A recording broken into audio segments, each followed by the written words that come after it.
wherever he ran off to. Hello, everyone.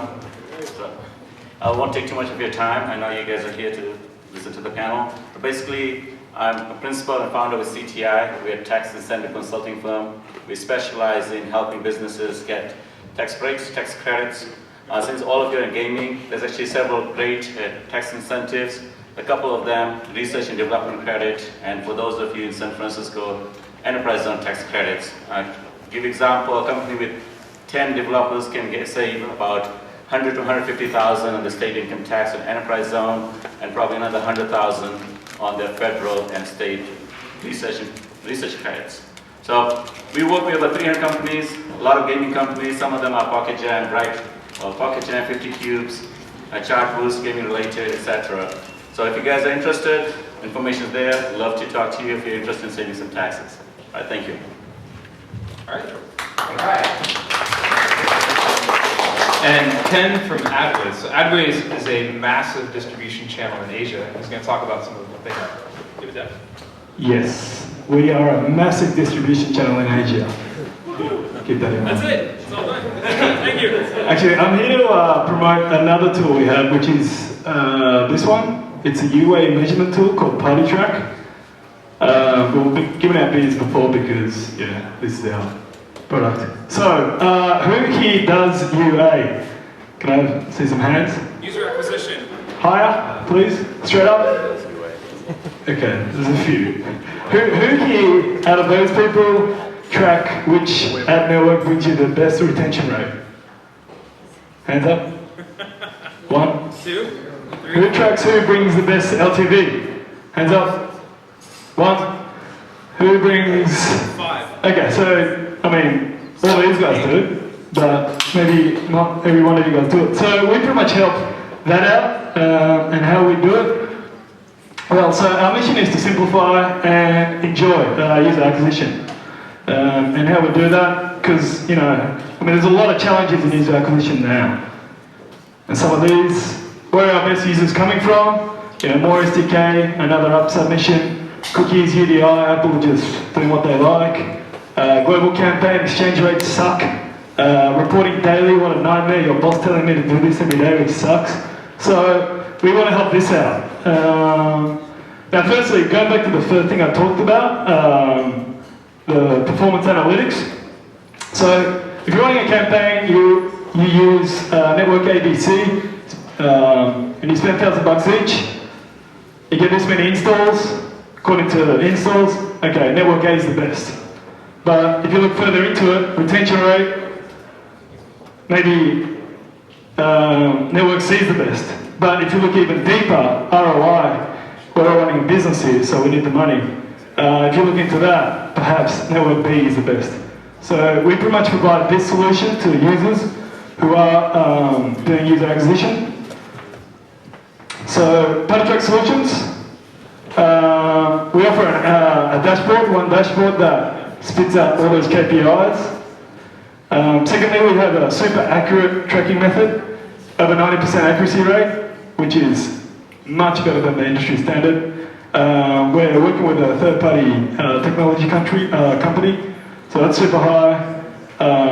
Everything can be done on a dashboard, no coding needed.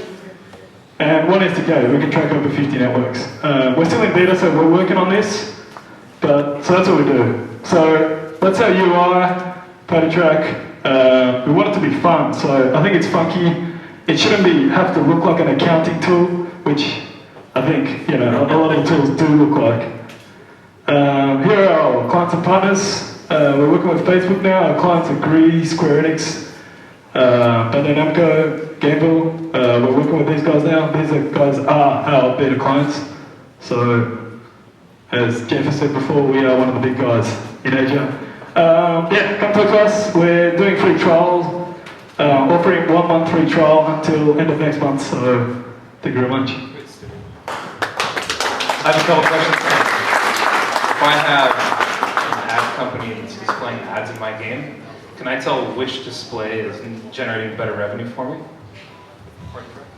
No, it's the actual who's actually playing your game, which ads.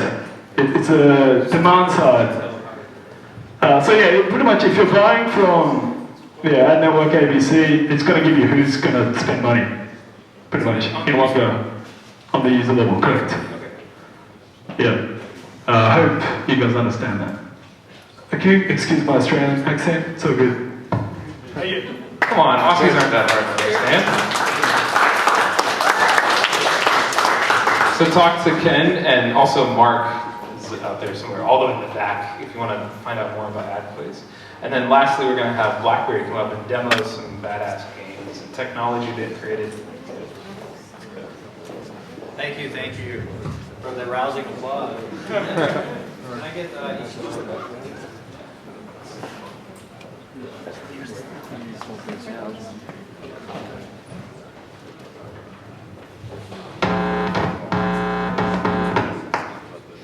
That's a cool beat.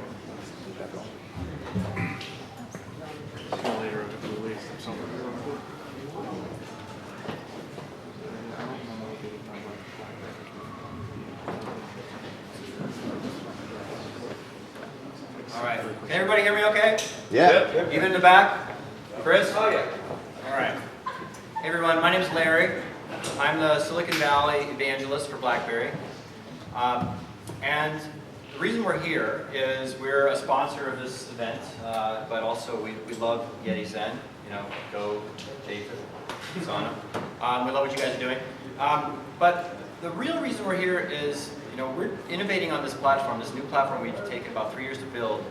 And getting the message out is actually very difficult, especially in the Valley. Because in the Valley, everybody, pardon my expression, but, and I'm from here, but we're all kind of like Android, iOS, right? It's all we see, it's all we hear, it's all we know about. But you step outside of this bubble, and there's quite a lot of activity going on other platforms. And our device that I want to show you quickly is doing quite well. And I want to share with you guys so you can kind of see what it is. All right, so first what I want to do is I want to ask Ram. Ram's going to play a few games. These are games that are on our platform. Let's see. So this is a Moga gamepad. It's like a third-party gamepad, and that's a BlackBerry phone. It's already paired with the BlackBerry. It's Bluetooth HID, and we have this $9 cable, which is hooked down to the HDMI. So you just see in a second, right there, we just turned this into a micro or portable console. So basically what we're doing here is we have all the technology built in, and a really powerful OS and tools that your developer will really, really appreciate to build your game on. And oh, sorry, you can go ahead. So from the investment point of view, it should be very, very easy for developers to bring games onto the BlackBerry platform. And some of them have actually done it in a day, over the weekend, and so on. So talk about return of investment. If you can spend like a weekend or something like that to bring a game, it cannot go wrong. And it's a brand new marketplace, and we've actually done really well in terms of device sales. And tomorrow is a big deal where we're going to be announcing the number of devices that we sold in this quarter. So you can keep an eye on that. And also, we have about 120,000 apps just for an OS which is 3 or 4 months old. And we're we're selling really well. I suck at this game, but Ram is actually very good at this particular game. I'm beating his ass on the other game.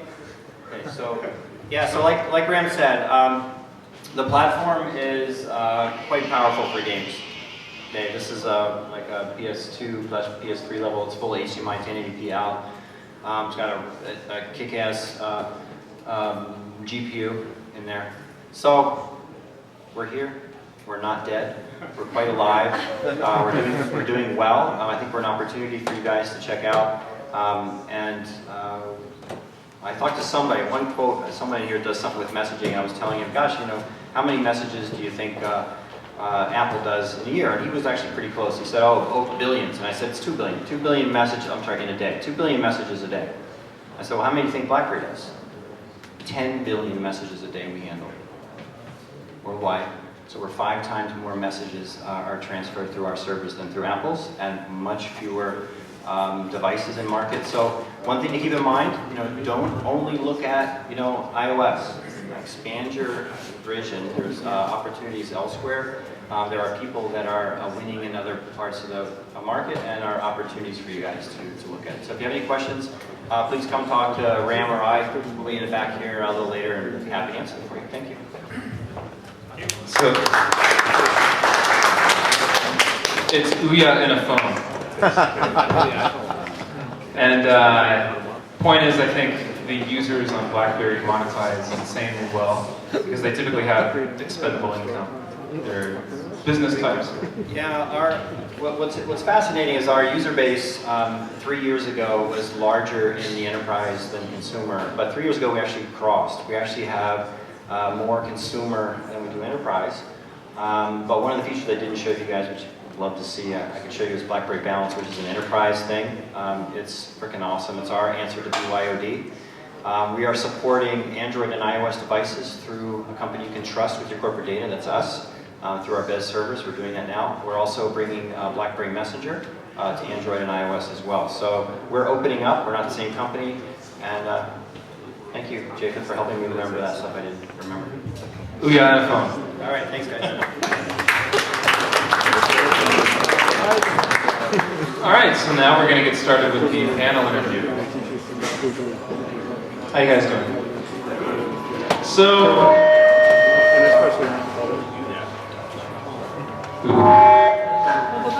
James, are you causing the trouble? Gordon, can you fix that? Hello. One moment.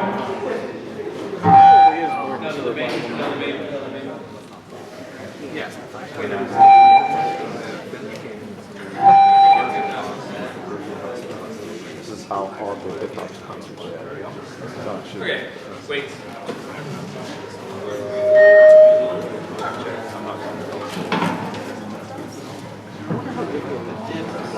It's essentially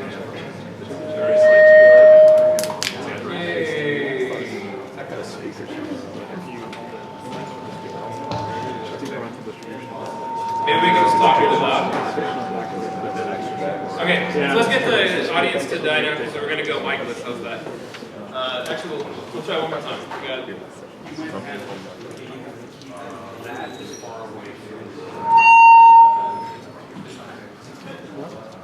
You're on mute.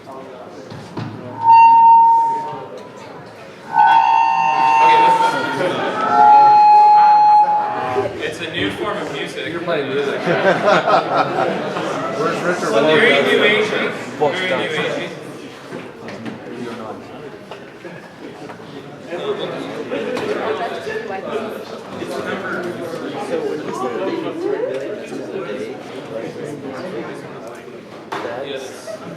What does he mean? This is a day what? Like a chat?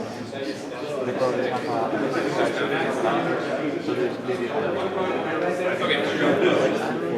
Well, let's just go micless. We're just going to go micless. Let's go micless.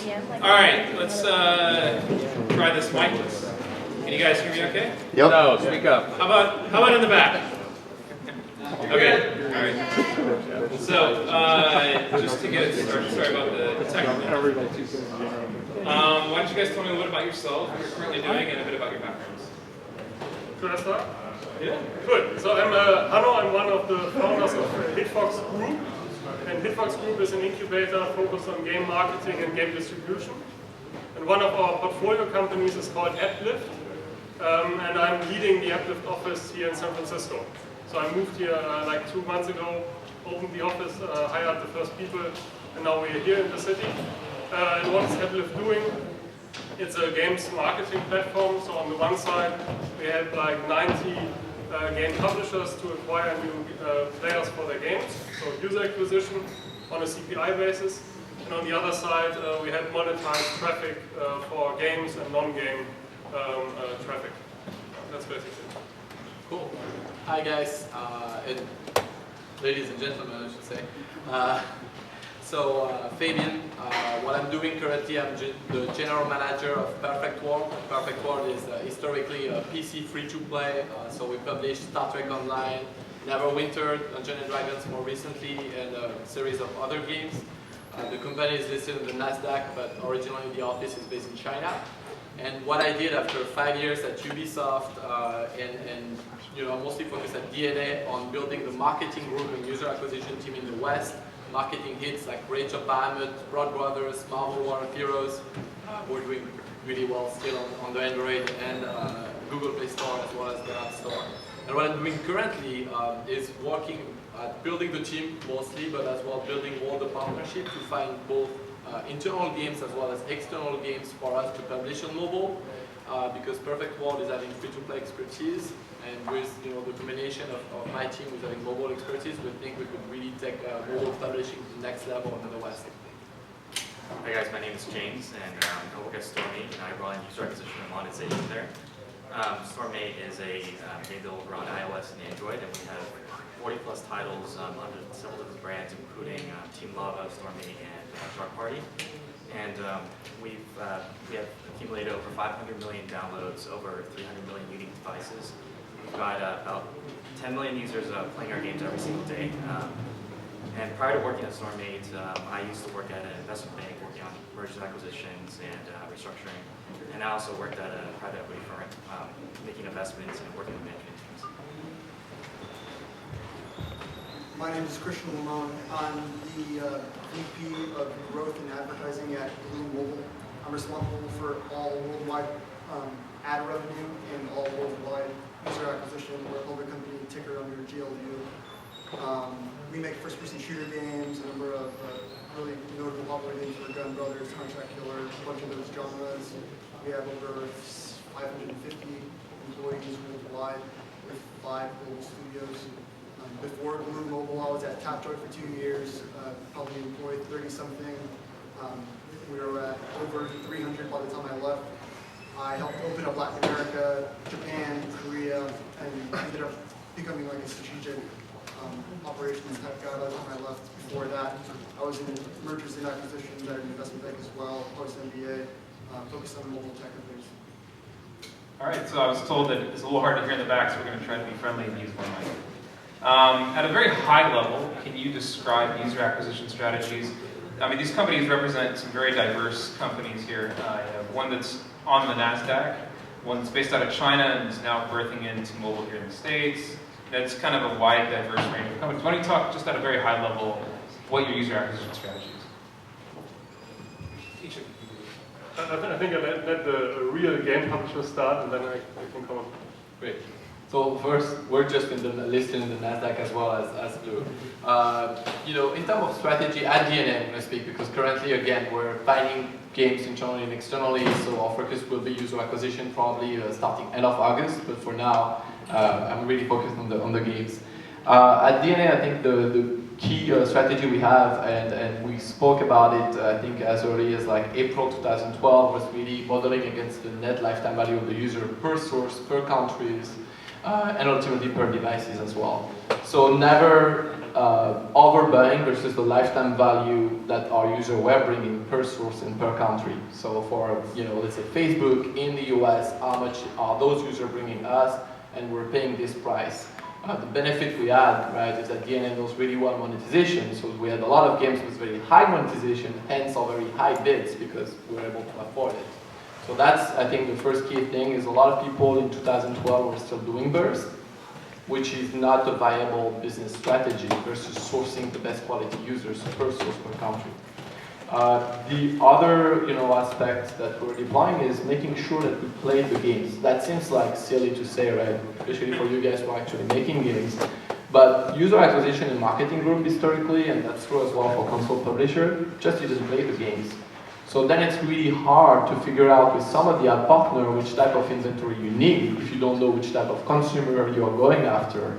And so I think that's the other fundamental. Never overpay, but as well just know who you are trying to attract in your product and who's more likely to retain and monetize. So Stormy, as Jacob mentioned, is we're homegrown and we're completely bootstrapped, and so we build our network internally. The way we run user acquisition is we treat it sort of like how you run an investment portfolio, and it's we sort of diversify it among several different several different sort of network channels, different platforms, and different titles. And so we treat each different campaign individually, and meaning each one of them has its own goal and its own sort of return profile. And for us, we only have a team of 2 managing over 40 different titles. So when we look at new networks, we have a lot of requirements, and some of them just being like having very stringent targeting, having sort of a unique pool of inventory, and also being able to leverage it across sort of our whole portfolio of games. So being able to run across several titles without sort of exhausting inventory. In addition to that, in addition to the marketing spend, we also leverage the 10 million daily active users that we have in our network. And we use that to drive quality users between our different games and to sort of lower our effective CPI. And so with these 2 things in conjunction, by diversifying our spend and by using our network, we're able to drive really high volume of installs at an extremely low CPI.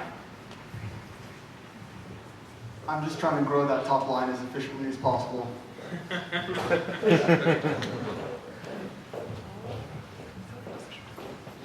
Yeah, so looking at it from a games marketing platform perspective, I see that like 6 months ago, everyone was buying on a pure chart position basis, or basically one year, 6 months ago. So it was only important to reach a certain chart position, and people were even not able to measure how many downloads they got for this chart position. So they just paid a flat fee, and they couldn't really tell what they got, and especially not tell if the quality was good enough. And now we are in basically the second wave, where everyone is trying to get as much volume as possible for the lowest CPI possible. And we are entering the third wave, and I think many of you are already there, where it's about buying on an ROI positive level. So that you really only pay the CPI that you can afford to still be ROI positive. So what a lot of our partners do, they post us back in-game events, like user started to monetize, and user became viral, or completed a level, or whatever. And then we are optimizing on those in-game events, and we are lowering the CPI for bad traffic sources, where the conversion is bad in the game, and we are increasing the CPI for the good traffic sources, so that you're really only paying what you get for CPI. Okay. I've seen that the user acquisition strategies have evolved over time, especially in the last few months. There's been a lot of change in position. What trends have you seen change the past, very, very recently, the past few months? Anybody want to take a shot at this? I think already, pretty much the most important one is, I think, people have lost a lot of money by doing bad user acquisition over the last 2 years and just overpaying on install and not looking enough at the revenue per source. So I think that's hopefully a thing of the past, at least for everybody who is buying at scale. There's still like small developers who are going to go with like a small budget and do those mistakes, but everybody who is still in the market and not going under, I think I figured that out. I think the big trend I've seen is the rise of Facebook. Everybody has seen the quarterly results, but I think they will go way further in the market. And I think a lot of developers have realized how powerful of a tool it is. So my bet is on Facebook taking even more of a market share in this space. The other thing I saw is the rise of video. I think we've started using video mid last year at DNA, but I think I've seen a lot of video players onboarding a lot more inventory, and the quality of traffic is there as well. So I will say that's the other trends that I saw. And I think probably the last thing is when Adenia started buying Android, there wasn't a lot of people buying Android at scale in April, May last year. But now I think a lot of companies were like, hey, if you make the math and you look at the ROI, actually Android is a pretty good deal. And so people are better at monetizing Android and better at targeting on Android, so they're spending more on Android. So Android, Facebook, and video. So I think one thing you mentioned is that people are getting smarter at spending, which is exactly right. I think, with this increased competition, the question is, what are you going to do about it? And so for us, with increasing competition, our next thing is probably not just to increase prices, but to figure out how to make our dollar more effective. And so generally when I think about that, I think of a couple different things. The first is, how do you make your product better, and how do you sort of enhance your targeting? That's the first thing that comes to mind. But maybe secondly, and maybe even more importantly, sort of cutting out the inefficiencies in the system. And for us, where we see inefficiencies are sort of where we've had a lot of like install overlap and attribution issues. And so, you know, over the past few months, it's becoming more and more of an issue as we continue to scale, sort of launch more titles on more networks. There's been more networks sort of claiming the same duplicate installs, and so we're sort of losing more and more value per install. So, you know, sort of to combat this, we've taken on attribution, and it's sort of been a key component of our growth going forward. And you know, talking to developers, that's becoming a more serious of an issue, and more of us are sort of supporting this initiative going forward. As far as the trends, I remember when I started Tapjoy, the shift was from buying on the CPM to the CPI, and the brand new thing was pay-per-performance.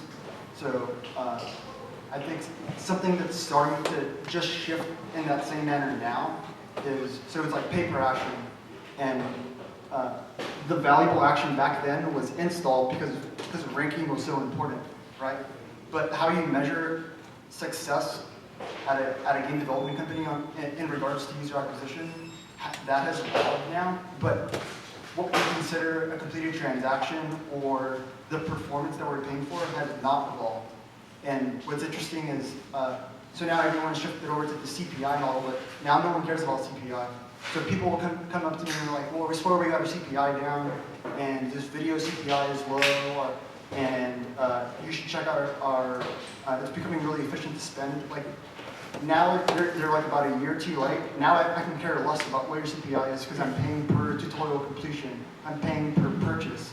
I'm paying per level complete. I'm paying per 15-minute session, 30-minute session, 60-minute session. Like the install is the most nascent and elementary stage of my conversion. And for me to pay or consider that efficient is to look at such a small aspect of the picture. It's actually a really interesting point. So looking at that, you would say CPI channels, distribution channels, are probably very uninteresting to you right now. Kind of leads me to my next question. What distribution channels stand out in your minds as winners? And just to spark a little bit of controversy, what distribution channels are losers in your minds right now? And I think you want to go for that. So I don't use any one network and like let them figure out what I want. I create my own network in between every network. Like every network that I work with has no clue what I'm doing and what my strategy is. Only I'm extracting the highest amount of value as I possibly can without them knowing it. And if they ever try to tell me that, well, you can't affect something because there's a black box and there's this algorithm. Like, algorithms are so bad. Like, if you have to manually, right? Our industry is so unevolved and it's such a joke that you have to literally manually optimize everything and never trust your ad network. Never trust that your ad network knows more than you in terms of quality. Like, they're all at such an elementary stage. So as far as which one I work with, I get awesome quality from every ad network because I manually extract the result.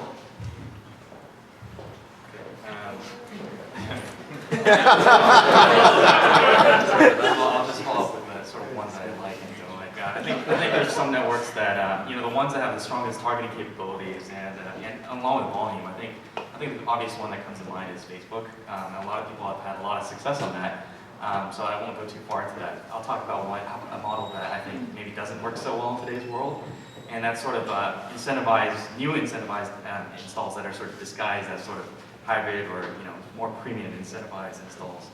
And those are sort of like those are just packaged differently in order to sort of entice people and buyers to think that it's a more premium product and that they're working closer to non-incentivized. But it's important for me when I think of that mechanic as to understand the goals and the characteristics of the users that are really behind it. An example of that is like if the purpose of an app is just to earn like a gift card or some sort of return for doing some sort of action, and then you have a non-incentivized install. What I understand is the the goal of that user is still to earn something for free and to, you know, not necessarily pay for anything. So if you're expecting that user to sort of monetize better at higher value, you might be mistaken. So even though you're paying more for it, the user might not be worth more. So you know, I think it's very important to sort of dissect the, you know, how the user is approaching the app, how they're thinking about it, and not just treat it as truly a premium install. So to distinguish between like non-rewarded and incentivized, and say this is bad because the motivation from the user, or this is good because the motivation is pure and we're not incentivizing them. Like you can get, they're all coming from the same publishers. So what difference does it matter? Like all the users come from the same place. So if you can't get like value from the user, it's not the network's fault. It's that you're not figuring out how to get the value. They're all publishing. All the users are coming from the same place. So I'm gonna start, I'm gonna start with one thing. I think the same way that when you work with developers, I'm not expecting a third-party studio to trust me and give him a dashboard once a week. I want him to have access to my contagion data and have the same exact view. I do believe on the ad network side that ad network do a way better job if you give them transparency. Rather than saying I'm going to squeeze as much margin as I can from you, my approach is I will press them hard in terms of terms and discounts based on the volume I'm generating of business, which save them costs of dealing with 10 small developers. But on the other end, if I don't give them data, if I don't go to you and be like, hey, this is a paying users, I want more of those, let's make sure that you're getting this feedback. And beyond that, even going to a model where I give a rev share to some of the network, which I think is really the future. And on the website, affiliate model where you get a cut of whatever the person is spending is really the future, because it's a win-win. I'm not spending a cost per install, cost per engagement, or cost per paying users. I'm associating you to the success of me monetizing this user and converting.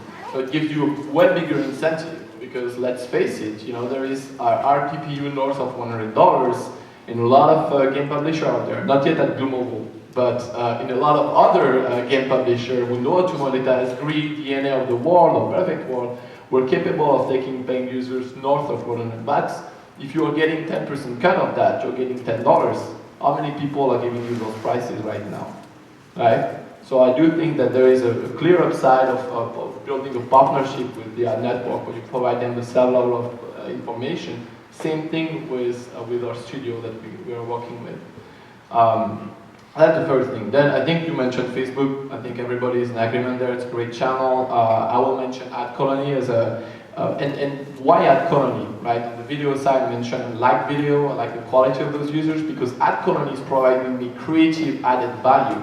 They could do video for you, and as somebody who handle all the aspect of the marketing, somebody who do a free trailer for me is giving me a clear upside, because making a trailer, the basic trailer will cost you $5,000 if you go to even a small agency that don't do huge pricing, and a good trailer could cost you $15,000. So when those users, like a network like Ad Colony, give me a trailer for free, it's a freebie that's pretty significant. So that's another network that I would recommend, especially if you guys are a small developer who don't have the means to make a trailer happen internally. Have you tried GameTrailers.com? App trailers? Yeah, app trailers. Well, I think, app trailers, Ad Colony, Vanguard, there is plenty of video and network, and I think it's like a different model. App trailer is incentivizing user view, not install on iOS, they can't, but they are incentivizing user view and then install versus slightly different models.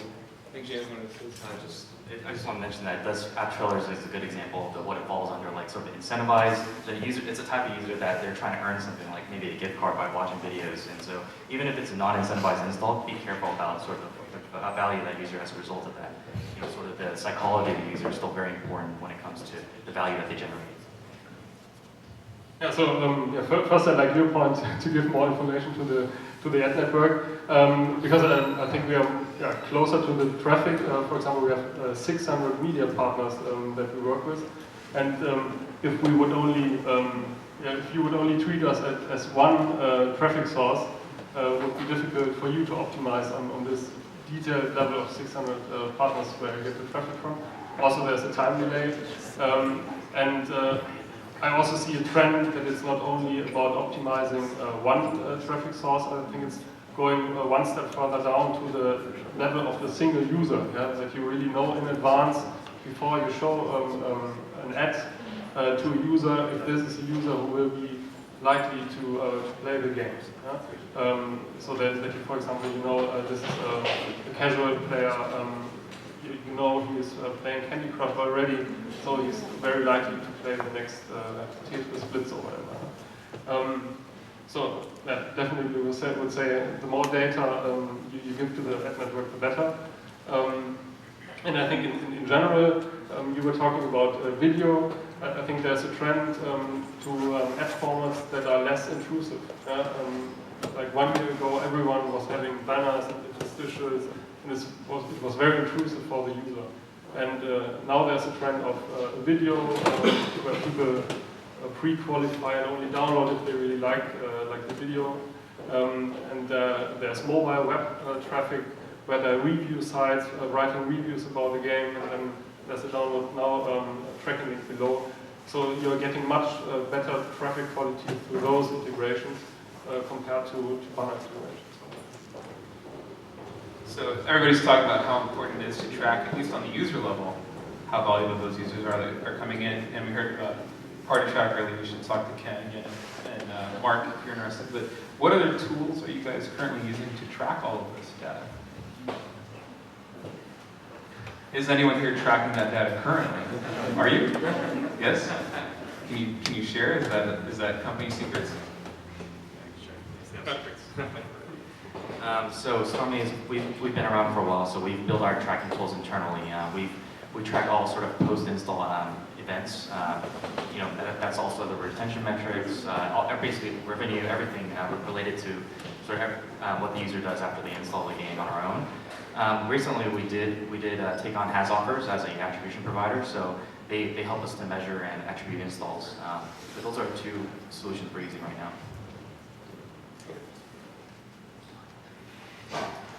Yeah, on the tracking side, I see basically three big players. One is has offers, mobile app tracking. Then there's edX, and there's Kochava, and then an important player, I would say, for in-game analytics is Contagion. Okay. So one thing that we've heard time and time again from different speakers here is the importance of the organic user and how they're some of the highest monetizing and most engaging users. So the question really comes down to, I know if I get visibility in the store by buying crappy users and buying bad users, I'm going to get organic users because I get higher in the store, it gets me visibility.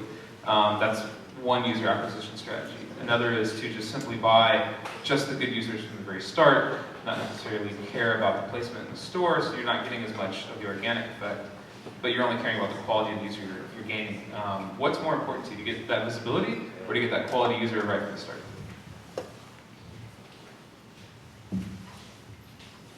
So I'll go into this by saying, with the caveat that 90% of our users are organic, but the users that I buy have tremendously more value.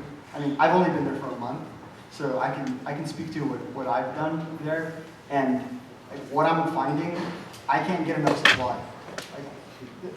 The only reason why I care about organic traffic, in regards to the paid traffic that I'm getting, is to lower my cost of acquisition, right? The blended cost will be lower, but what I'm getting is much higher value. Like, organic is almost actually so broad as to make it a useless term, right? It's like organic. Like, what is organic? The organic discoverability, which is just basically the app store. It's people just like stumbling upon your app. But if you can target someone and just keep extracting value from a certain source, like, I just want to continue getting that source instead of this like really random blanketed organic traffic. Could you? Yeah, organic traffic is definitely very valuable, but our sources and our tests have shown that using networks that are able to target really well you can effectively generate users that are consistently higher than organic. We've had some very high quality networks that are able to do so consistently. Some of the video guys, Playhaven's been great for us as well. But I think that with the right targeting and sort of the right, the more precise you can be, the higher value of a user you can get. And because organic is just generally, everyone that's out there in the marketplace, you don't know where you're going to get. I will say that, it's a sliding scale of quality versus volume out there in the sort of ad space. And I know for us, there's a right price for every type of user that's out there. And generally, for store maintenance in particular, we like to focus on our network to drive sort of organic installs. We like to sort of share our best games among our different users, and we found that sort of users that play more than one game within our network monetize maybe 3 times as well as any general user. Quick added note. So I got to Glu 1 month ago. I totally forgot about this, and FLC wasn't ranked in the top 100 off of pure organic traffic. I got it ranked to number 46, and I was spending, but it wasn't off of like hundreds of thousands of dollars per day. So I was getting enough high quality traffic to top grossing rank an old game. Well, I think, organic or paid traffic, what does matter is like we're talking about gamers, so I'll come back to the products. I think there is currently, especially with large players, still an over-investment in user acquisition compared to the investment in the product.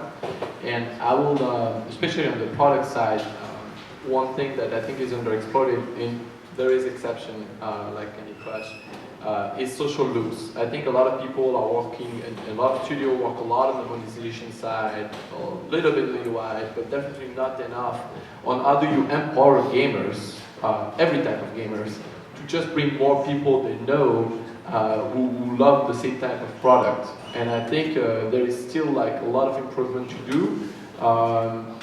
And the main reason is usually you have players like Green DNA really good at monetization, but they're not really good at social loops.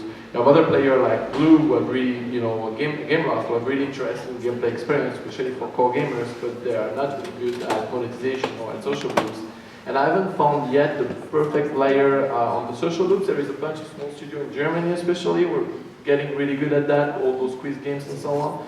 But for the big players, I don't think I've seen yet people who, are great at social, great at games, UA, and as well great at monetization. So hopefully, we'll see that coming very soon. The other thing, I think, organic, and especially knowing the number of features that Gameloft and Glu are getting on the App Store. Personally, I think working really closely, for example, with the Google Play team and listening to their feedback, or with the App Store team, I think both of those teams know really well their audience and really well their casual or their core gamers, and every time provided really good insight. When we end up doing soft launch at DNA for one of our products that I can't name, it was like all the feedback of the unhappy gamers was exactly what the App Store team told us. Same thing on Google Play team on another occasion. So listen to the people who hold the key of the platform, and sure, when they give you 1 million install, you probably have like 90% of people who are just there to discover apps, because that's what Google Play and the App Store are there for, right? Making you discover new app every week. But you do have 10% or 5, 10, 15% of users who are actually great users. And so if you isolate those and are capable of monetizing them really well and having live events, I do think that those are very powerful sources of traffic for you, especially if you don't have a big UA budget. Okay. One of the buzz terms that's come up recently is App Store optimization, ASO. Whether it's changing the icon or the search terms and really refining strategies around that. How important is App Store optimization to your user acquisition strategy?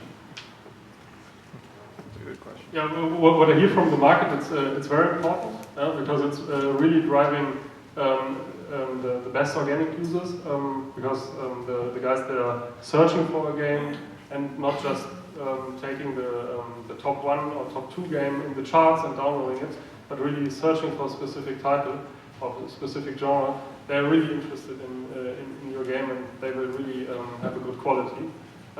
So optimizing the profile, localizing it into the most important languages, and not only localizing the description, but also the search words and the screenshots, and really A/B testing the screenshots. That's really important. Well, couple of things. First of all, like I don't know if you guys have ever heard of a company named Onavo, so those guys have a great tool. So if you want to get data, especially on the competition, let's say you don't have an app live on the market, or who's coming from search, who's coming from different from paid traffic, from App Store, ranks and so on. They do have great data, and I think one thing we were doing the equivalent of SEO, right, like keywords and so on. And one thing we discovered is for a lot of the big games, including ours, search wasn't as big as what people were like. Oh, search is big. You need really spend a lot of time in your description and keywords. We had, if you type RPG on the App Store right now, you could see Blood Brothers. You could see like 3 games from DNA, right? So it's great. We're there for role-playing games. But ultimately, search wasn't that big, except with 2 exceptions: Clash of Clans, Candy Crush. Why? Because they are always there. They are mega hit. They are like millions and millions of users. So people are like, you need to play Candy Crush, and you have people who are searching. But unless you are one of those mega hits, we were getting 5, 10, 15% of the user from search, which wasn't as big as we were expecting. On the other end, there is the rest of the App Store optimization. You were describing icon, you were describing screenshots, and those having a methodology of A/B testing, is really key. And testing your CTR for your icon, testing your CVR for your screenshot. Which first screenshot should you have if you have a series of 4 or 5? Is really essential. So there is way, but then it's like secret sauce, so I won't be sharing those tonight, but there is way to test that, and that definitely make a huge difference in terms of getting lower user acquisition costs because you get better clicks or better conversion. I can share how you do that. I can at least give one idea how you can test it. You just do a marketing campaign and send users to a mobile web page that you make look like the App Store. And so you basically rebuild the App Store landing page and put in the screenshots, put in the description, put in the icon, and then you just do A/B testing. That's painful. Don't do that. Why? It takes time. It takes resources. I think there is quicker way to make it happen. But you won't tell us. That's a fast way to do it, and you can do it in scale too very quickly, I think. So it does cost money, but it is an effective way. I will say that having strong App Store optimization is just as important as having a good product. I mean, to be honest, if the user gets to your app page and doesn't like what they see, then your CPMs and your marketing budget is really going to suffer as a result of that. The bottom line is, having great optimization is super key, and it not only boosts your user acquisition spend, but it's going to do wonders for your organics. So Glu is a really big company, and with big public companies, they're really fragmented in terms of who owns what responsibilities, and it's like a pretty big deal in terms of like who's split, because it all like rolls back up to who's responsible for that entire like branching unit. So removing something and taking it somewhere else. What I'm trying to say is I wasn't responsible for App Store optimization, landing page stuff, anything that has to do with that up until today. So I'm happy to come back in a month from now and let you know how I crush it with App Store optimization. So we did strike upon a little bit of controversy. Don't do it. Well, so you mentioned you can't really share too many of the secrets, the playbook internally. But what can you reveal about App Store optimization, the tricks that have worked for you guys? Okay, one secret. So Android allows you to change the order of your screenshot, right? And beyond the video, on Google Play, you could pretty much choose every day or every week to say, okay, this is screenshot number 1. App Store forces you to resubmit the build every time you want to do that, right? Oh, and that changed recently, by the way. So Android, if you have your game live on both platforms, allows you to circle through. What you need to make sure is that you had enough install, right, enough data density for each of the screenshots to actually make a decision, and that the source of traffic was identical, so you have enough impression, clicks, and then conversion to be like, okay, this screenshot works better. So that makes hell of a difference if you're capable on the CVR end to improve by 10, 20, 30%. And I don't think it's as important as the product, but almost. It's like running a marathon and then walking the last 10 meters. It's like you're gonna put so much resources and so much time into like your baby, into the asset, but then how you end up putting it on the shelf, you don't care. And if you look at everybody's descriptions, they're so bad. And some people are doing it right, and other guys up here are doing it right. But I would definitely pay attention to that. It is definitely important, and you should have an important person take care of it. So then you are important. I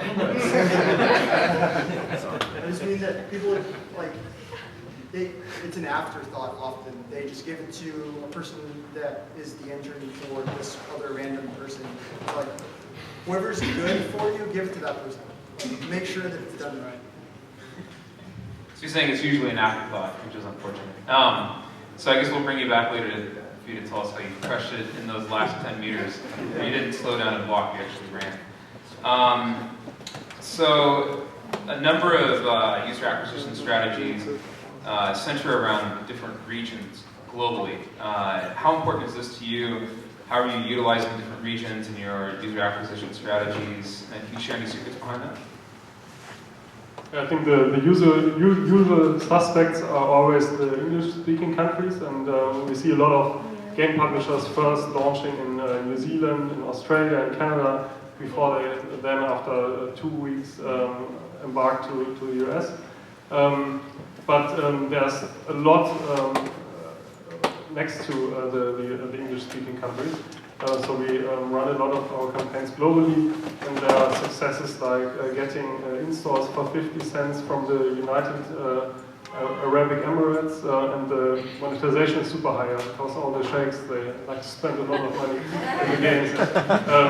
So what I would always advise is test the game in one market, work on the monetization, and make the game really monetize well, and then test it in all countries. Just have a small budget in every country to see how the quality is that you get in those countries, and then you find your buckets where you really want to spend. Well, first, I think the key question, because we're seeing trends where like, oh yeah, UAE or Saudi Arabia and so on is really good, or Kuwait. I'm not sure if the locals, that might be as well US troops, because we had great stats from Afghanistan, from Guam, from like a few places where like big base. So I think luckily they're better and better web connection, and even some of the ships on the US Navy have really good connection. And I think once you're on board and you have a very small bed and you don't have much to do, I think mobile games is a great way to pass sometimes. And they could enjoy a break time to time between like two operations. I think the other aspect, if I think about the buying strategy worldwide, localization is often done more and more in the marketing and the banners. But there is a lot of publishers out there who have like 4 platforms to publish in 4 different territories. So if you guys are going to work with a publisher, asking question about how unified this platform is worldwide. It's telling you that you have to implement 4 platforms to go to China, Korea, Japan, and the West. Don't work with this publisher, because you're going to spend months and months trying to deal with 4 different teams, 4 different code base, and it's going to be a nightmare. I guess I'll speak for Stormy's perspective. So I mentioned earlier that one of the defining elements of Stormy is our network and the size of their network. We have like 10 million daily active users.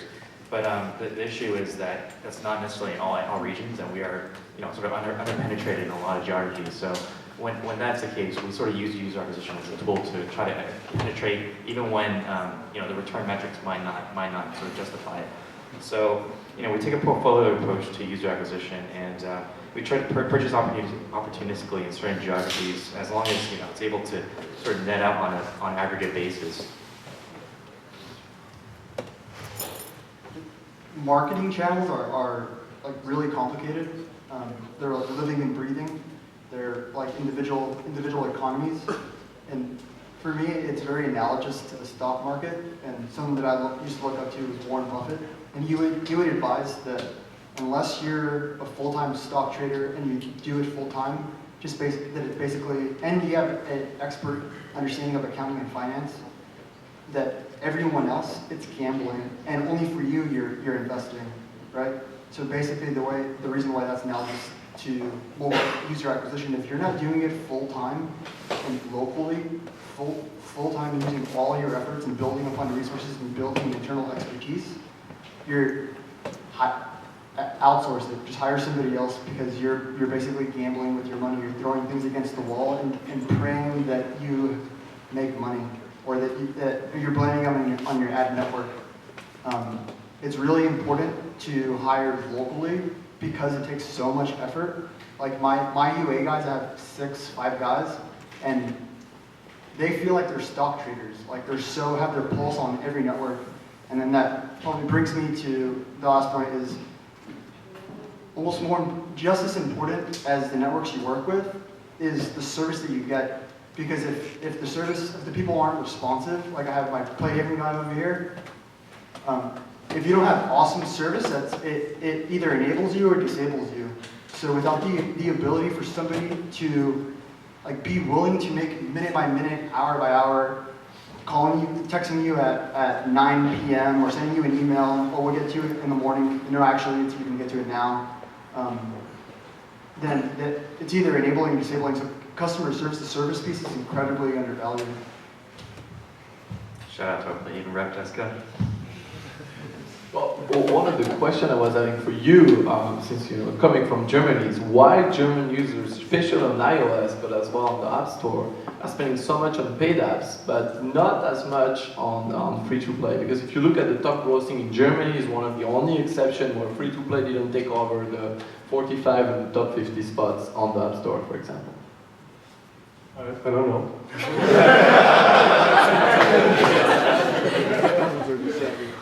What if I said it will? So I think maybe the winning strategy is to look at where the U.S. is going to war and then focus on that region. Okay. So my last question, and then we'll open it up to the audience for you guys.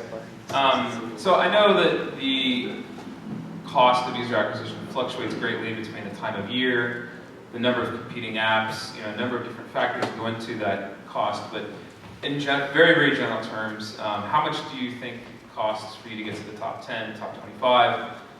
Secondly, how important is it to a studio to get to the top 25? And then lastly, can you succeed as a studio if you never get to the top 25? Can you be a success?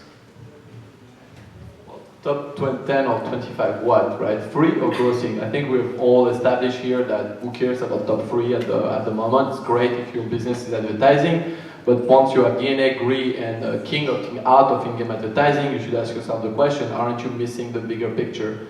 Clash of Clans or a game like Puzzle and Dragons making over $1 billion run rate a year, one game. So, again, you could have a great ad business if your game is super viral, but who cares about top 3? So then it comes to the question, top grossing, top 10, top 25. I think it really depends too much about retention of monetization by product and the type of consumer you're going for to really give a set numbers. Depends on the country as well. To me, I'm going to come back, but making sure you work, if you have a gamer's game with a great publisher who could give you free-to-play consulting, and focus on building product. To free your time to build those products, you're going to make way more money as an individual having a 1, 2, 3% or 5% studio. We literally saw people making over $1 million a year per person.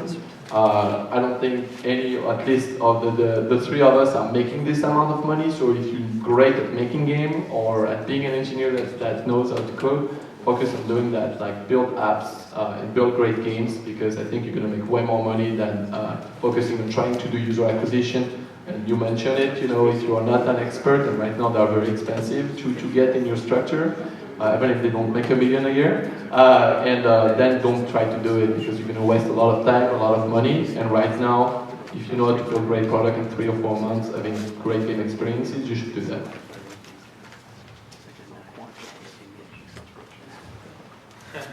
Top 10, top 25. Can you succeed if you don't get in? I have a couple contradictory examples. I think for a number of the developers here, and for a number of companies, it really depends on what your incentives are and what your goal is as a company. Being a public company, my goal is to grow our top line as efficiently as humanly possible, as fast as humanly possible, and make a return for all of our investors and create a really good quality of life for everyone that works with us. But maybe your goal is you're not in a position where you took public money or you don't have like a lot of pressure from your VC investors to turn out like a ridiculous amount of growth, and you have the luxury of just focusing on the experience. So it often, if you take VC money or if financial opportunities is one of your top goals, getting into the top 25 is very important. Top 3 is also important, but it's a means to get into the top grossing, right? It's a channel. While I was at Tapjoy, there was a period of time when everybody was using us, and a number of companies were monetizing with us. All the top guys at some point. And so we had access to a lot of like very unique amount of information. And what I always found really interesting were the developers that nobody knew about, that didn't spend much money on user acquisition, had a scale of users, weren't ranked, but were making more money than the companies that you hear about on a daily basis. But they didn't care. They just cared about maintaining their community and like providing these like really robust, very high investment updates just to keep the community happy, and they would all stay. And they were fanatics, and they spent a lot of money. And I thought that was awesome. That you haven't heard of some of these companies, or you actually have, but they're not the guys that you think they are. So they weren't ranked, and these games are just perpetually always making money, and I know that they still are, even though I don't have access to that information anymore. I just follow up on that. I mean, sort of the same thing. You don't necessarily. It depends on what your goal is. If your goal is to make bank, to have a top ranked game, that's fine. But it's possible to market any sort of decently optimized game. I believe that you can make a sort of ROI positive user acquisition spend on a lot of products out there that aren't necessarily the next project plans. But I think it's possible as long as you sort of monitor your returns very closely, to really understand the true value of users on every different channel you're running on, and sort of optimize their performance and really spread out across several networks. That's all I say.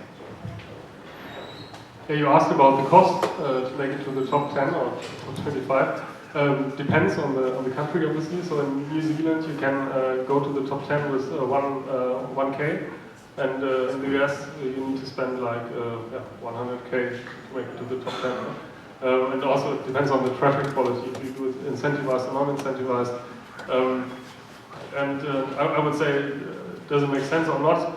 Really depends on the strategy that you have. We see some game publishers that want to have a significant amount of players in the game at the beginning, because it's real-time games where you play against other people in the game. So that's really essential that from day one you have enough concurrent users in the game to really have a fun game. Then it makes sense to boost you to the charts just because of the volume that you get. And also it's a calculation of the effective CPI that you pay, because you pay only for the paid users, obviously, and then you get organics on top. And if you have a casual game, our experience is that you get 3 times the amount of users as organics on top compared to the paid users. So this can significantly lower your user acquisition cost, and the quality of the organics that you get from the chart ranking is not too bad. Okay, thank you guys. So I'm going to open up to the audience, and I'll repeat the question so we can hear it. Any questions? Danny.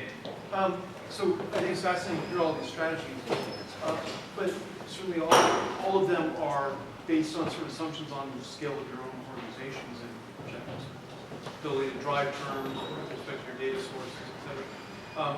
For small, medium-sized companies, can you think of 1 or 2 most important elements as a small company that can't implement or doesn't have that type of leverage against the data sources, etc., that you think is an important part of their strategy? So I'll simplify the question a bit. Danny was saying that some of these companies are some of the bigger ones out there. How do small and medium companies really attack this user acquisition strategy? Companies that have a very limited budget. And I think that all of you were there at one point, so you can probably speak to that in some way. I would recommend the most important thing is hiring the right person. I know a small What kind of person is that? An incredibly fanatical, analytical person that is willing to ask a billion questions, perhaps somebody who's built an ad network or that's came from Facebook, someone with a skill set that's leverageable and applicable.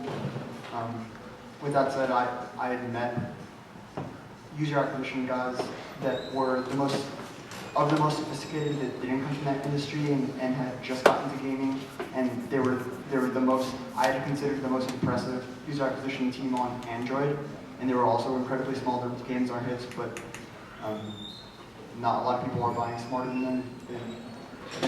So back to hiring, I think hiring is the number one most important thing you can do to develop your user acquisition expertise. Just make a quick note on that. I think the way I approach buying is I buy almost as if I was a small company. I don't pay more than I can afford on any channel. And I think that there's again right price for every type of user, and as long as you very, very closely monitor the value, you're able to do so and able to project what that LTV is. You can buy intelligently. You need to be able to sort of diversify as much as you can, hit as many channels as you can, maximize your volume while not breaking the bank on your spend. So I think it's definitely possible without a crazy budget. So two scenarios, right? If you're really, let's say, how many people do you have in your? I don't have any. Okay. Well, so let's say you're in a situation where you were VC funded, or you're funded enough that you could afford, shipping your own products, doing your own user acquisition, and you have, let's say, $100,000 to spend in user acquisition, $150,000. One thing that you could do, because I think hiring in this case will pretty much burn your entire budget. One thing you could do on the other end, there is good DSPs out there. Not all of them. There's a lot of agencies who will take your money, do crap user acquisition, and take 20% cut on top of it. But I do think there is. So DSP. Oh yeah, DSP. So DSPs are the agencies, to simplify, a word everybody could act, right? They have access to a lot of different traffic sources, some direct publisher, they work with some ad network. So they're pretty much buying for you, right, on your behalf. And I think asking a lot of tough questions, asking to check their dashboard, asking to visit their office, don't believe, I have 30 people, including 20 engineers. No, just go there and ask to meet the person that will buy for you. Ask to meet, the engineer that will receive the request if you have technical questions. If you have like 100K plus, a lot of those guys, if they are smart and if they are good people, and most of them are, they will actually, say, okay, sure, come by and check. So I think picking a DSP to act on your behalf with the ad network who will have the great terms is probably a good bet. That assumes that you have a budget, right? Again, I'm going to take the other scenario. You're a game studio, you need a little bit of money to finish your game, and you need somebody to invest for you. Then in this case, you could either give check of your company to a VC, option A, or you could go to a publisher that don't take a chunk of your company, don't take your IP, and give you a marketing commitment, give you some money to finish your product. So it really depends, if you do have the user acquisition budget or not, but you could as well take somebody else's money to market your game. Yeah, I would advise you to implement tracking technology, so that you can really measure where the traffic comes from, and then in the game measure the quality of the traffic sources so that you can optimize. And then you can do it on a small scale. You just need to invest $5K a month and can already start optimizing. So I'm going to jump on a thread of controversy here. Is something you mentioned about publishers versus VCs. In my opinion, an investor cares about the health of your company, maybe not that product itself. If that product's failing, they may or may not care. They care about the health of the company. Whereas a publisher cares about the health of that game. They don't really give a shit if your company's going under, but if that game is successful, they care about that. So it kind of depends on the strategy of where you are at the time. Also, overall, if you're going for scalability as a company, you wouldn't want to go with a publisher because they're going to own your IP, they're going to have, well, it depends on what publisher it is. Some publishers own IP. Also, investors later on and acquirers don't want to take a company that's sharing revenue with someone else. So that's hard to do as an acquirer in M&A. So M&A people usually avoid companies that have gone with publishers because also it doesn't prove that you've learned it internally that you can do the scalability yourself, do the monetization, do the user acquisition. You're relying on a publisher to do that for you. But for a company that isn't going for an exit, a company that's just doing a lifestyle business, going with a publisher is a great option. They can have some other team handle that for them. They don't have to prove to a buyer down the road. They also don't have to take money on, so they don't care about all the scenarios. It really depends on the overall strategy of your company, whether it's VC or publisher. And I'm not boo-hooing either one, but really just depends. In my opinion. Anyone want to fight and battle me on that one? Well, first of all, you know, there is a great debate, and I think there is a Pocket Gamer event on the 29th where I'm going to be speaking with Christian, who was like on TechCrunch, one of the board members for Supercell, and as well somebody who created Playfish. And we're pretty much arguing for VCs, and I'm pretty much arguing for publisher. I think it really depends ultimately on the situation. Couple of assumptions, right? Publisher will take your IP. Not true. Like, especially not in the mobile space, because most of the IP are not proven. Ultimately, it's up to you to put a price point to your IP and see how much you want to keep it. But a lot of publishers are not looking for IPs necessarily. So it's really about picking the right publisher to keep your IP if you think. Contract really. Yeah. So check the contract about the IP. It's important. And if somebody say, hey, I want to take your IP, then put a price point to it and say, well, how much do you give me of extra money or of extra marketing commitment in exchange? Just ask for it. And, you know, different situation, different publisher. I think the other thing is you say, well, you know, I'm going to summarize, right? The VC won't invest in you, or your value will go down because you're working with publisher. I think we should tell that to side games, because DNA paid $100 million for a minority share in them, or you know, there is other example, Agree investment in Pokelabo, and a lot of those companies, even for minority share, paid a lot of money for it, and obviously they were working with the publisher. So those deals in particular, they were very cautious not to give away the IP. They were very cautious that it was only a rev share on the users that they were gaining. So that's not really a true publisher in that sense. It's more of a distribution network that they're sharing. So it kind of depends on how you negotiate those contracts as to whether eventually in the end it's a publisher or a distribution channel. You know? So anyway. And then, you know, finally, I think like an investor will look at, you know, how much money you're making, how much money you're costing, what's, you know, the margin you're generating every year. If you're working with, again, a publisher where you've negotiated well your contract, and the publisher helped you to go from, you know, making $100,000 a month to $1 million a month, if you're sharing 50-50, this $1 million, you're still making 5 times more money than when you were making 100K. So it's really up to you to negotiate, you know, your contract. And I saw a lot of those examples happening, you know, from the inside at DNA, and hopefully I could replicate that in the Perfect World, where if developers are smart about their contract, if they have great games, you know, some publisher could really take you from 0 to 60, some other will sink your company and put you under. And I think there is a lot of people who have started onboarding projects. A company starting with a K have started onboarding a lot of third-party projects without having a third-party team. And you do need to have a third-party team and third-party producer. You do need to have people doing the free-to-play consulting and doing the user acquisition for you. For your third-party games, because otherwise, you know, you're taking in studios, external small studio, who may go under if you don't support their game rights. So I do think it's key to really pick well your publisher, but then it's on your hand to really shop around and see who you trust with your baby. As far as whether there's any value in working with a publisher, whether that limits any options, as long as whatever it is that you're doing, you're exceptionally good at, there will always be value in potentially acquiring that talent. Talent is an asset. Everything is negotiable, especially if you're a very confident, high-value team and can articulate that and can tell a story around that. Glu is just opened up a third-party publishing arm. Because we have gotten to a point where we invested so much in our infrastructure and on our strategy and in our systems, and have so many core assets that inherently in a hits-driven business, you're still always constrained and held down by the fact that if you're taking only a few shots on goal, you might only score two goals if you shoot 5, right? But if we have the most sophisticated user acquisition team that costs hundreds of thousands of dollars to build and to develop systems, and know that if I can't buy an ROI positive user for X and Y title, nobody can, and have operations teams that can make your company look like you have 200 people working there and a business intelligence team that make it look like you have PhD people working at your company.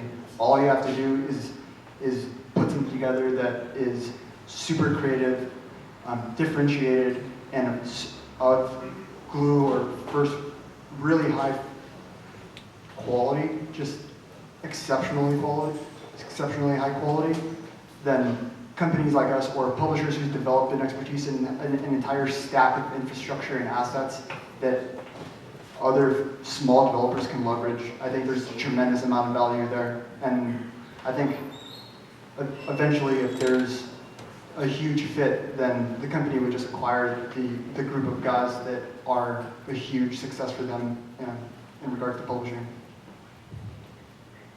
Other questions? Tyler. Sorry. No, go back. So one of the things, you guys all have huge teams and you all already kind of know the landscape, right? You've been working in it for a while. One of the big challenges I've noticed with a lot of people, especially small teams, is that there's just a serious amount of information asymmetry between you guys and then everybody who's a CEO who's buying for the first time and has no idea what works and why, other than just a basic understanding of incentivizing this is not in video. So can you tell me sort of how you guys, if you were starting from scratch, how you'd approach, the network landscape as it is now, and maybe sort of the type of ad landscape, and how you try to map that out as cheaply as possible? So the question is about the imbalance between the small startup CEO who doesn't have this vast amount of data that you guys have at your fingertips to know, which strategies to go with, which channels. If you were a small startup CEO, how would you find success? So I've restarted from scratch 2 weeks ago. Luckily, I'm already employee number 2 starting tomorrow. And hopefully, the fact of having this mobile expertise of working at DNA and then putting 5 games in the top 20 grossing. If I'm the small startup CEO, I think we've already established that I should at some point not, play with fire. I should not try to throw some money randomly. So either you work with the DSP that you trust and you grill him the same way you will grill a publisher. Either you work with a publisher. If you're still trying to do it on your own and you don't have the skills, you will fail. But at some point, I think you will admit there is enough great people out there to help you that you should know that as a CEO, because hopefully you build a team and you build a product, that you should not try to do things that, and overreach. So sure, there is asymmetry of information, but I think most of the team leaders in this industry strikes me are pretty smart people. Some of them have tried to do things on their own, but more and more I think they are networking, they are going to events like that, they're asking the right question, and they're going around, they're shopping their projects. And I think, again, creators of content have never been in a better spot in gaming, since probably the inception of gaming at the very beginning. They really own way more of the power if they have a kick-ass product than in the old world of PC and console box product. I wouldn't worry too much about the information asymmetry. I think this industry changes so quickly, and it's like networks that performed well maybe a couple months ago, maybe completely different just a few months of time. I started from nothing maybe not that long ago actually, and it wasn't that hard to pick up. I think one of the biggest things, one of the big pieces of advice is just talk to people. I don't necessarily treat everyone as direct competitors. I think that we like to share information and tips. Happy to do so, and just talk to people, ask questions. I think that's the best way to learn. I don't think that the immediate information is what's incredibly valuable, because that fluctuates so much. It is valuable, and you should stay on top of all that, and that the people that get paid to do that, like us, that's what we do. We know it like the back of our hands because that's the language we speak in, and we're paid for it. But in terms of what's of core value, like where's the value coming from? Like what's creating equity value for the company of the game? It's in like where I spend my time is not on like keeping the pulse on our network. I spend my time creating systems that are leverageable by our international teams and that third-party companies can plug into. And these systems, then everybody can follow and leverage, and then you apply that and replicate that into the channels that they're keeping track of and becoming an expert in.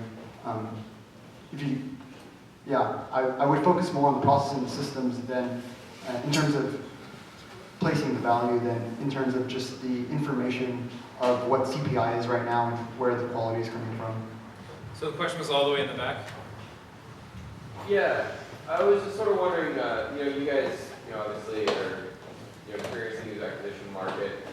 What do you guys look for in a network or some sort of platform that you work with directly versus someone that you sort of pass off to your DSP or your agency, say, hey, you guys can deal with them. We'll work with these guys directly, but we'll go third party with these guys.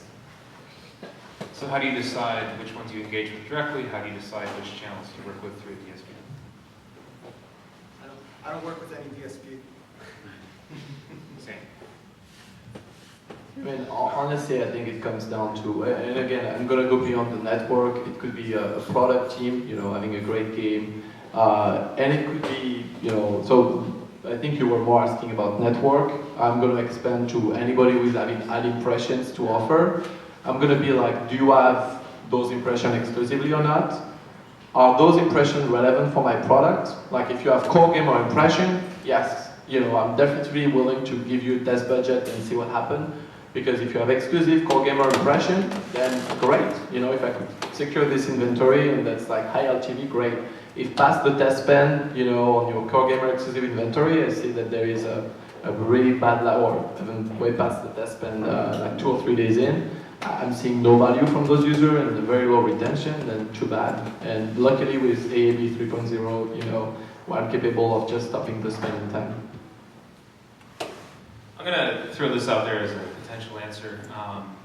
Any company that's willing to work with you on rev share or is willing to give you some distribution funds up front, try to work with them directly. All the others, you can bucket them with a DSP. If you're a small startup CEO and you're trying to do this yourself, it makes it much simpler that way.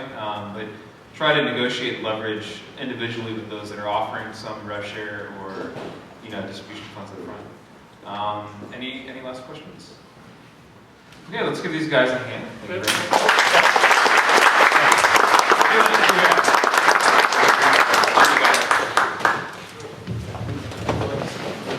And don't forget, if you need a space to work from, YetiZen is completely free co-working space every day. Thank you.